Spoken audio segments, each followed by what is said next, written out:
जी हाँ दोस्तों, power star Pawan Singh Shweta Mehra के रिंग सेरेमनी में खूब ठुमके लगा रहे थे और कहीं न कहीं नीलकमल और खेसारी लाल यादव का नहीं प्रेजेंट देखा गया। कहीं न कहीं इन लोगों पे नाराज है श्वेता मेहरा। जी हाँ, कहीं न कहीं बता दे।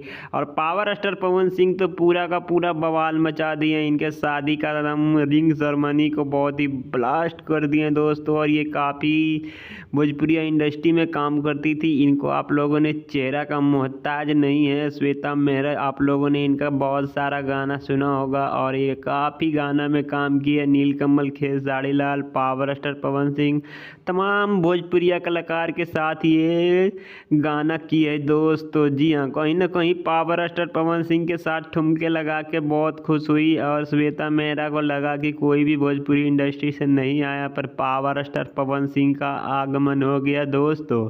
इसी बीच खूब डांस की देख सकते श्वेता मेहरा और पावर स्टार पवन सिंह सारे खूब ठुमके लगा रहे हैं जम के दोस्तों। ये ठुमके के बारे में क्या कहिएगा आप लोग? वीडियो की जानकारी अच्छा लगा तो वीडियो को जरूर लाइक करिए। मिलते इसी तरह न्यू अपडेट के साथ। जब तक के लिए धन्यवाद। जय भोजपुरिया।